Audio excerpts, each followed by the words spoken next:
Hello again. We're now in part 2 of the cognitive effects of bilingualism, and just before I start, I'd like to say that some of you may be thinking, couldn't we have more data, more something about the investigations that have been looked into this particular area.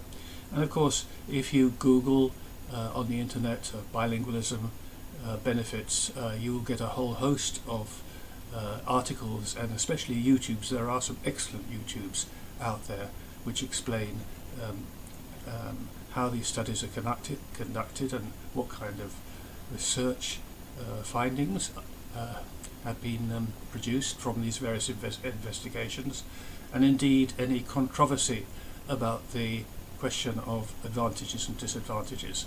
So this particular presentation here, it goes beyond that, right? What it does is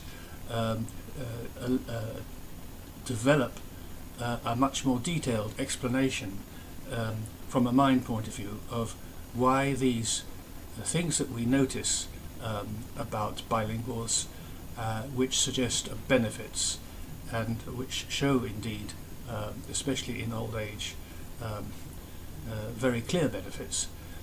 How this works, what the mind's mechanisms are that lead to this, how we can interpret it in terms of the architecture of the human mind. So let's begin without any further ado. So part 2 is going to go like this. There's the overview of the whole session.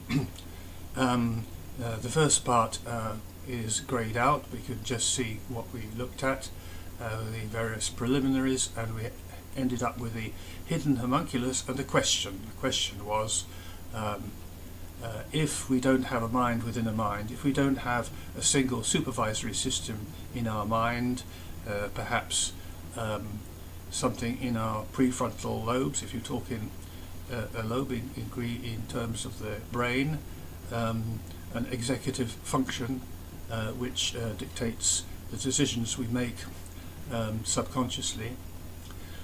What then is there? How can you explain that there isn't chaos and confusion in the mind when all this conflict and competition is going on? So the first thing I'm going to talk about are two hubs. You've actually already seen them in the first part, but I'm going to show you how they work, and then I'm going to look at conscious cognitive control, because we can't ignore consciousness, because decisions are made consciously, and we do sometimes seem to consciously decide which language we're going to switch to, or whether we're going to stay in one language and ignore switching possibilities, and I'm going to end up with conclusions. And of course, I won't be able to go into everything, but we've got books out there and the internet. Two books in particular by myself and John Truscott. I wrote, there's a book that came out in 2017 called Language and Cognition, Mapping the Mind, and that is at a more introductory level, and it came out in Cambridge University Press, and I was the author. And then John Truscott and I produced a book on the linguistic processing and the whole business of internal context, and that's probably the most relevant one, but it's fairly technical, and that came out in 2019 in John Benjamin's Amsterdam. Okay, the two hubs, what are they? So you remember this chunk here of a much larger pair of schema or networks that connect up different cognitive systems in the mind. This is the chunk that represents the part which associates various linguistic structures. This is the linguistic part, in other words, as opposed to the language one, which covers everything. The linguistic structure part. So if there's no hidden supervisor, what then decides the outcome of any competition? Because there usually is an outcome. And if you remember the linguistic schema conflict, because languages are all activated together, you can't just activate it one that you need in a present context and assume the other one is sleeping quietly, inactive. No, it'll jump up and start to compete. Very competitive, this. So, and indeed, with a cheesecake example, you're torn between eating the cheesecake and being sensible and not eating the cheesecake, and sometimes you make a conscious decision. Sometimes you find yourself choosing the one you really think you didn't ought to eat, but you choose it anyway. So the answer is the decision maker, in a metaphorical sense, but not in any literal sense, is the internal context, and that's quite complicated, as you know. So in the terms of the topic we're dealing with in these two parts of cognitive advantages and disadvantages, we're talking about the internal context of linguistic structure, and that is precisely all the parts of those schema, those networks of representations, networks of activated representations in different systems that are suddenly activated all together, and what is happening outside the so-called internal context. It's internal because it's not the context of the situation in the physical environment, because that only comes to us in meaningless, valueless little bits of raw sensory data. It's the internal context which involves the real world that we know as reconstructed or created by us. So these associations that extend beyond the two linguistic systems are the ones we're interested in when we're talking about internal context. And so to fully understand the homunculus illusion, the idea that we have a mind within a bind pushing us one way or pushing us the other, or actually making decisions for us when we're not consciously involved, we need to focus on these inner cognitive systems.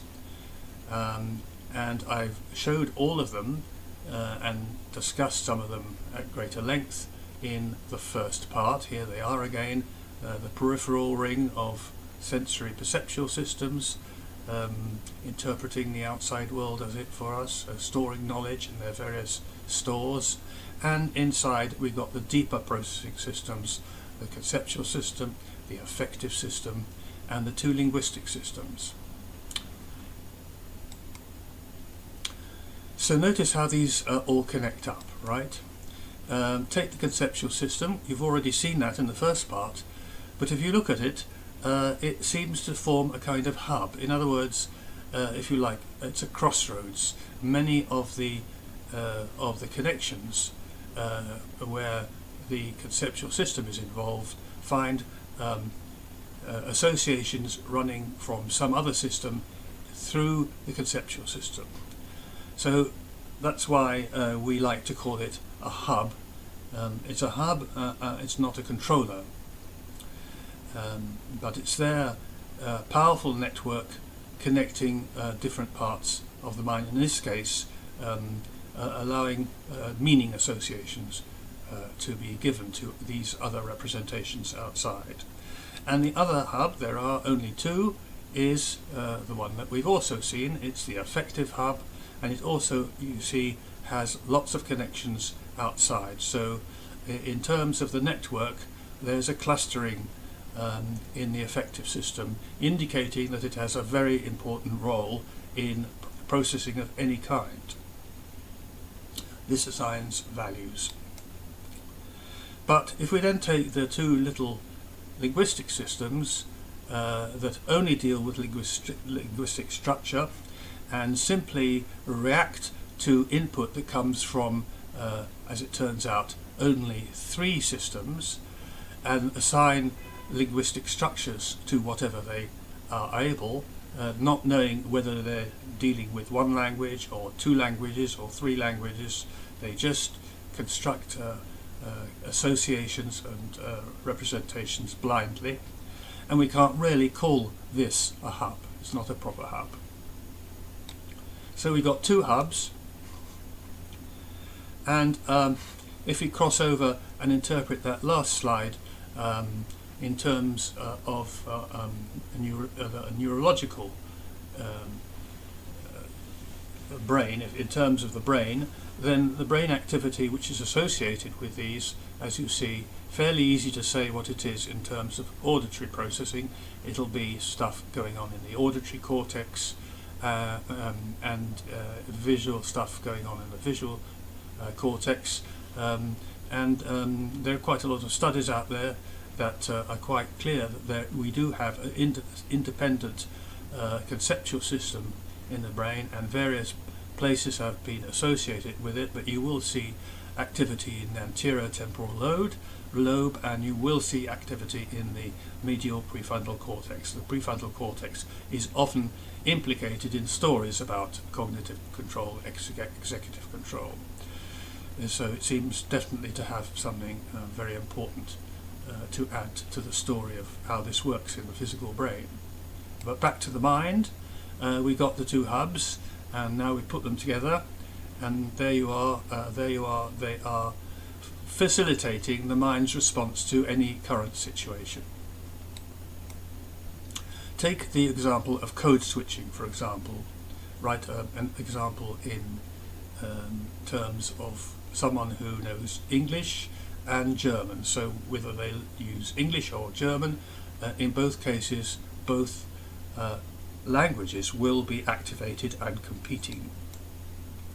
And consider then, in the same light, a simple concepts like cheese, right? And the kind of schema that will be activated, schema networks that will be activated. Let's first do this in stages. All of this will be familiar to you. Here are the inner cognitive systems involved: the meaning system, the conceptual system, the value and emotion system, the affective store. More complicated emotions will involve other things as well, but this is where the basic emotions are, at least. Enough of emotion. We're only interested in values today. And the two, some people say only one needed, a linguistic structural system. And now we're going to add two outer ones, the auditory store and the visual store. So these systems are all now displayed in front of us, 6 of them, and let's add in some representations. And since we're talking about language, we'll deal with the linguistic structures first. We'll put in 2 there. There will be complex representations, but I don't have the space to be very detailed about this. So we've got a set for German and English in the phonological system, and we've got a set for German and English in the syntactic system. These will be needed, these will be activated in the bilingual. And I will put all the other ones together in one fell swoop. What have we done? We have populated the conceptual store with the ones we're interested in, and which will be buzzing away in an active manner. There will, of course, be first and foremost the cheese concept. I've written the word cheese here, but that's irrelevant. We could put any language for cheese there. It's the concept of cheese that I'm interested in. And we've got language. Language is a concept. We learn about what language is fairly early on. So we've got a concept of language, and we've got a concept of English, and it can be tied with a lot. English humour, for example, German efficiency. We're going on some stereotypes there, but no, anything which is co-activated with this is language. So these are all co-activated and associated within the conceptual store. Right? And going over to the auditory store, given the two languages, we got the sound Käse and the sound cheese.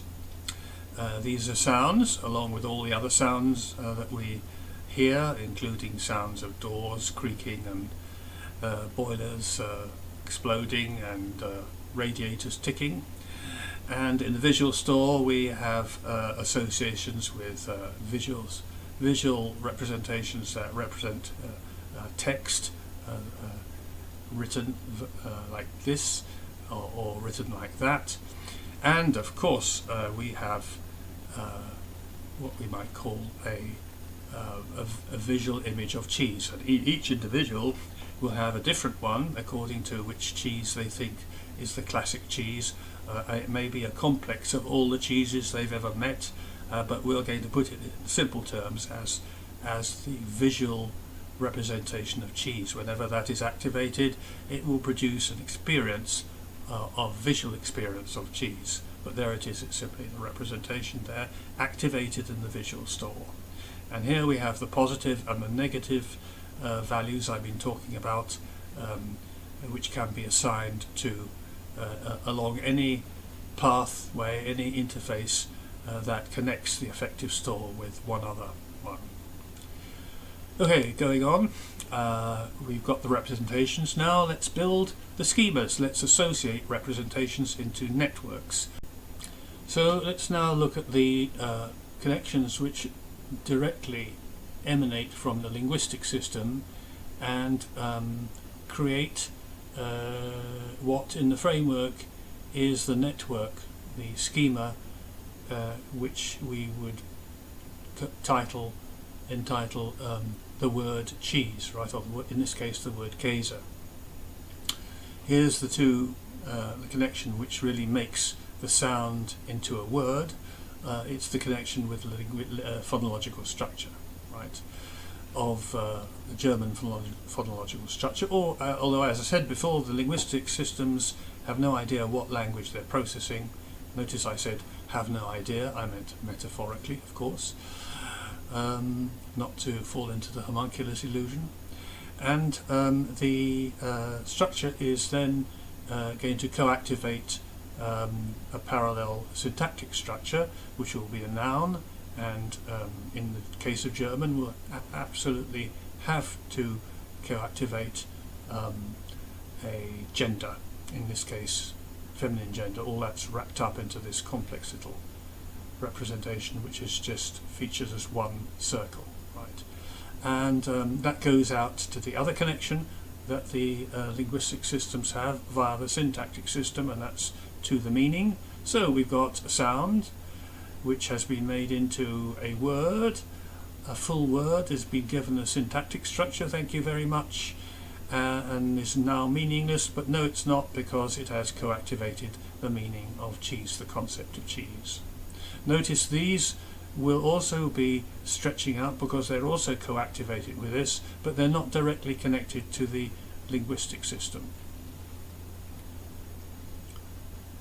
Going on, again with monolingual activation, but in this case we're talking about a monolingual English speaker. I wonder how many of those there are around. One would imagine there are quite a few. Luckily in this country more and more people can in fact operate in two languages to some degree of proficiency, so we call them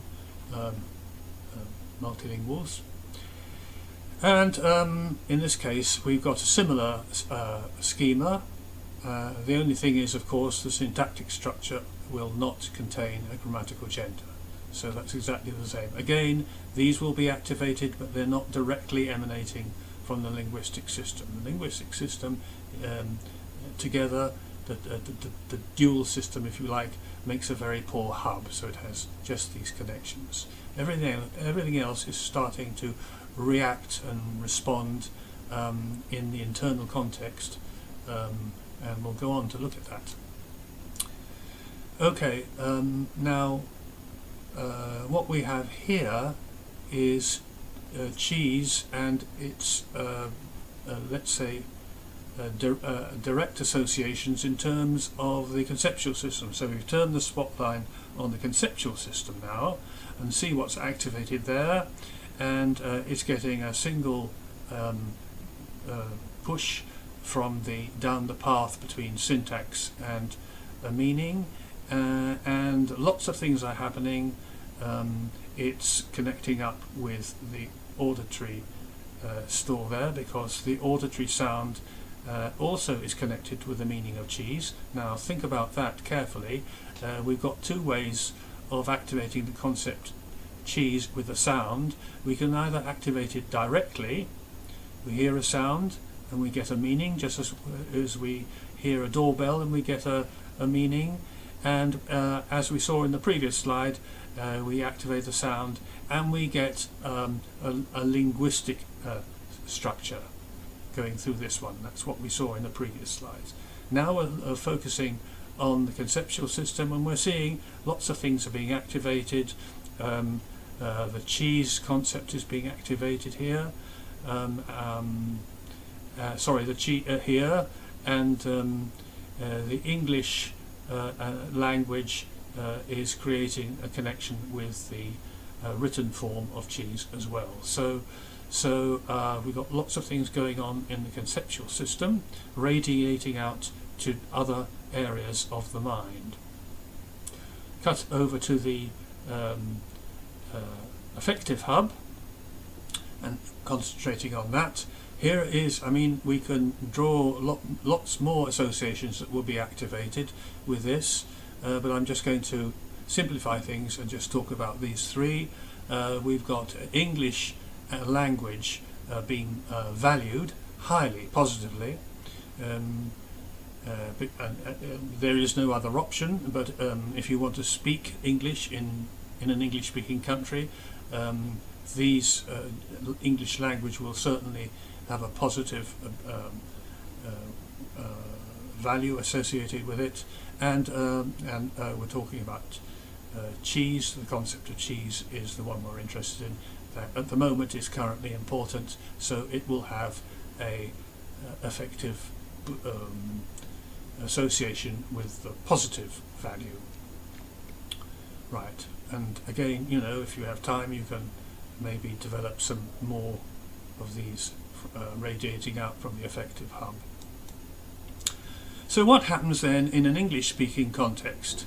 When, for example, English speakers who are having a conversation in a predominantly English-speaking environment and on a kind of hot UK-related topic, let's say, for example, they're sitting around talking heatedly about members of the government or members of the opposition and the current political drama that is unfolding, all very centred on the English-speaking community. And these bilinguals would look pretty funny if they were talking about this in that very English-biased context using their other language, German. No, of course they're talking about it in English with all the vocabulary that they're used to.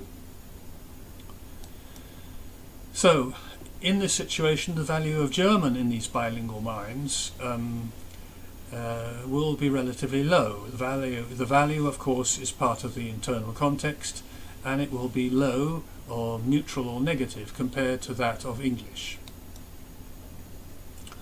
And the English part of the schema, the English cheese schema that has been activated in these bilinguals, will look a bit like that, and it will include a positive value associated with cheese as well as English, and by association with language.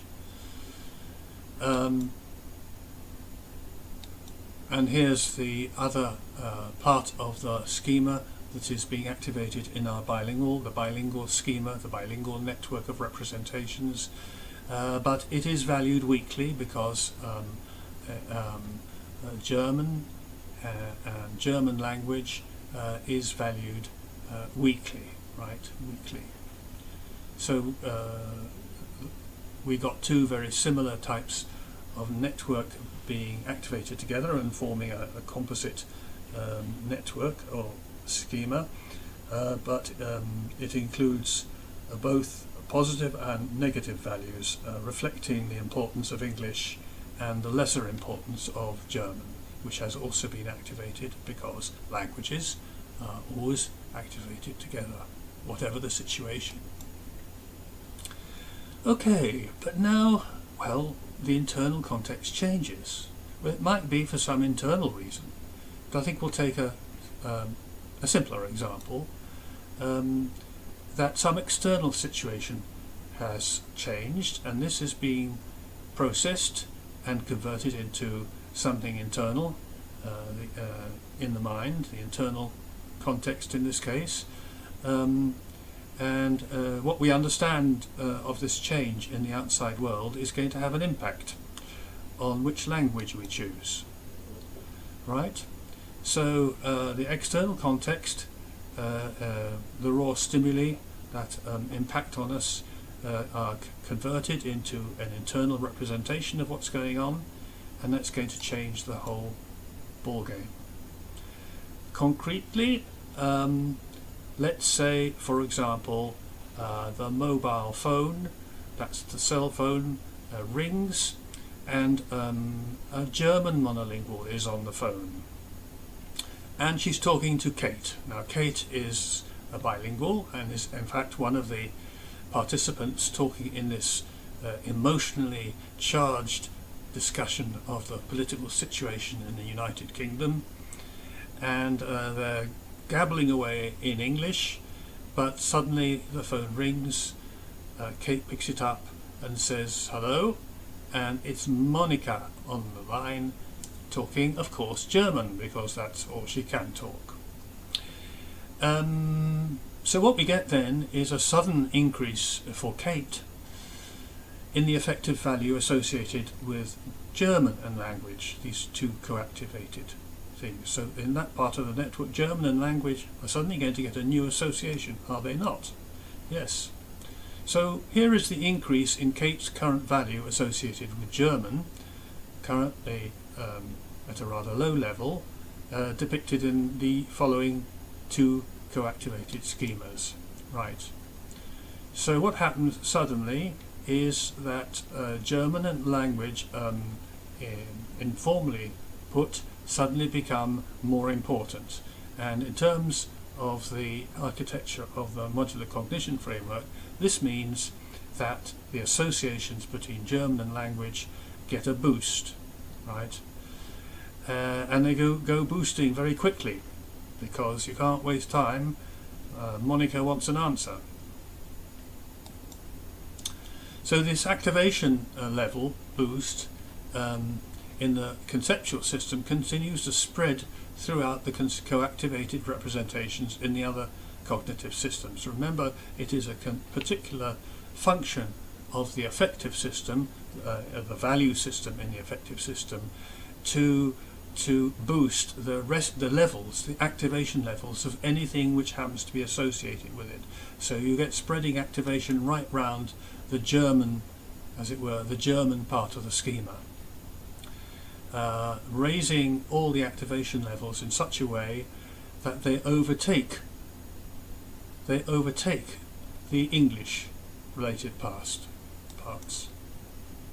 So the changed external situation as processed and represented in the conceptual system automatically engages the affective hub and spreads to other systems. And the result is a more highly valued German schema now dominates its rival. So there's been a turnover. German is now on top, English is down at the bottom, and there's been a dramatic switch, and it's all happened in seconds in Kate's mind. We're not going to deal with the neurological equivalent of that, because if you look at the brain, you might have to talk about inhibitory neurotransmitters and that. We don't have to. We just say one has now become more dominant because it is more highly valued. Note, the switch in a given individual will not literally be instantaneous. So thus far I've behaved as though it is instantaneous, but we have to slow things down and look in terms of milliseconds. And if we do, there will be obviously a shorter or longer transition period where both schemas are valued equally. So they are close or on equal terms. and that's dangerous because there's a conflict, genuine conflict develops from that during that short transition period, or shorter or longer transition period. So it is problematic because it creates delay in processing potentially, and very often does perhaps. And delays in processing will typically trigger conscious awareness, because a problem has to be solved that isn't solvable straight away. So the more frequently switching takes place, the more rapid and efficient the process becomes. So as we get more experience of switching between languages, this will make the whole process more efficient. But very important that remember this whole explanation about code switching, about switching between languages and making some linguistic structures more important in a way by association with the internal context. All this takes place in the internal context. This is where the mechanisms that generate the switching behavior are there. They're outside the linguistic systems. They're not actually to be attributed to the linguistic systems. It is a switch between languages, but the switch is engineered from outside. So this strongly suggests that increased switching efficiency will be a feature of all types of switching. If you're interested in the literature on bilingual advantage, this will ring a bell. It explains then why bilinguals developed increased switching efficiency for all types of cognitive tasks, because when they're code switching, they're switching using their internal context and all those systems which have nothing to do with linguistic structure. So we can say that switching skill is transferable to all non-linguistic tasks, and thus contributes to building up cognitive and neural reserve, the way I described in the first part. Finally, code switching has been an illustration of how many subconscious decisions are made all the time. Until Kate became conscious of a problem when she picked up that phone and thought about it, all the decisions, the apparent decisions, the metaphorical decisions, we've been carried out below the level of awareness. So code switching itself is accompanied by conscious processing, very often where the word decision can be made more literally. So in conscious processing we can talk about decision in a more literal manner. So although I don't have much time left, I should say something exactly about consciousness and what role it might play here. Which brings me on to the fourth section, conscious cognitive control.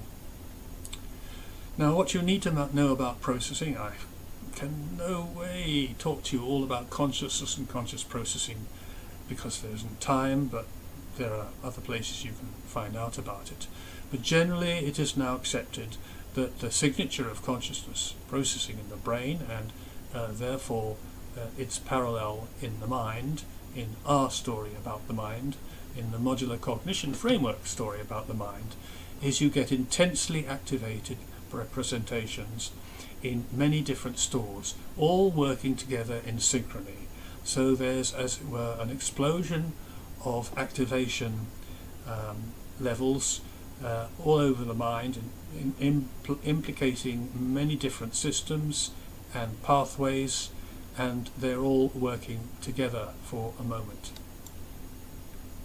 So when multilinguals undergo delays in retrieving words, comprehending, formulating messages, and during and after switching, the consciousness awareness of the problem may be triggered, and that means an intense raise in the level of processing, level of activation. So in these circumstances, a multilingual will formulate or reactivate a conscious goal. I haven't talked about goal. There's quite a lot about goals in the last book I mentioned, Internal Context and the Linguistic Processing, but there is in our conceptual system a goal structure, a goal concept, which is activated in these circumstances. In this fact, of course, in this case, it's to concentrate on German, because you're talking to Monica, and that's the target, is to speak in German. In this case, you have a meta goal for all sorts of things, but in this case, it's focused on talking coherently to our monolingual Monica. So the end result of this intense activation of a network, of a schema of representations, will give all the representations in it and all the connections a particularly powerful boost, and this boost will have lasting effects, right? Because the principle in the modular cognition framework is that all representations have a resting level of activation when they're not actually activated, but they will be activated at a certain level. The higher their resting level is, the more they will be able to compete successfully. When you've only just acquired some concept or some representation of some kind, it will generally by default start out with a low resting level, so it'll be difficult to retrieve it quickly and compete with other ones which can be retrieved more quickly. So the more frequently and the more strongly something is activated, the higher its returning resting level will be, and for the future it will get a more competitive advantage than it had before. So this whole association of consciousness will have a particularly strong effect on this process. Interestingly, it's to be noted, I think, that experimental tests of cognitive abilities, if you've read about them, you'll know a lot about them. Flanker tests, Simon tests, all these tests. There are instructions. Participants have to be instructed, and they will be instructed when they are consciously processing the concepts and the part of their mind which is there to help them understand. They'll be consciously processing, listening. So in fact the instructions elicit conscious processing on behalf of the participants, because they are given meta goals. They're given conscious goals and targets to focus on in order to carry out the task. They may not know what the actual interest is of the researcher, but they will have a task to carry out. So they will be in a situation where they're consciously engaged. So there'll be all that activity will be lit up in their brain. Now, as time goes past, switching will become less problematic, clearly. Practice makes perfect, or not perfect, practice makes better. Conscious problem solving will no longer be necessary. It will cease, and regular switching will go on without interrupting our conscious mind and waking it up and kicking it into high levels of resource-hungry activation. Regular switching will maintain this switching efficiency, so you have to keep doing it to keep this efficiency going, otherwise you go backwards into the previous situation where you need to think about it more. So finally, coming to the fifth part, conclusions, multilinguals will get a great deal of practice consciously and subconsciously managing switching behavior, and in this way they will increase their ability to inhibit irrelevant distractors for any kind of cognitive task, and they will build out cognitive reserve for later life. What then about the homunculus illusion? Well, subconsciously the two hubs behave in a way to suggest a single supervisory system, but in actual fact blindly responding to changes in the ongoing processing of the internal context. Blindly responding. That's, I think, the key word. So at a conscious level, we do have some sense of helping to control things, and we do have some sense of making our own decisions. And it would be very unsettling to think that the internal context, as I've described, is simply automatically making them all for us, that we have no say in what we're doing. What are we? Robots? Even conscious decisions, however, we have to admit, must be influenced strongly by these subconscious processes which I've been talking about, and of which we cannot, by definition, be aware. So it's a pretty awkward situation for us. So I'm forced to end on a philosophical note. If you haven't thought about it already, what about free will? Do we have free will? What are the implications for free will? Here you have a poor fellow faced with a cheesecake, and something in him is urging him on to eat this delicious cheesecake, very positively valued, especially the taste. And there's another part of his mind which is struggling to be good, stay on a diet, reduce weight, become more healthy, which is pushing this poor fellow the other way. So the question is, as far as free will is concerned, when we're in conscious mode, when we are consciously processing what's happening, can we somehow think our way into moving up the right side of the weight balance of the scales, and overrule the subconsciously dominant option?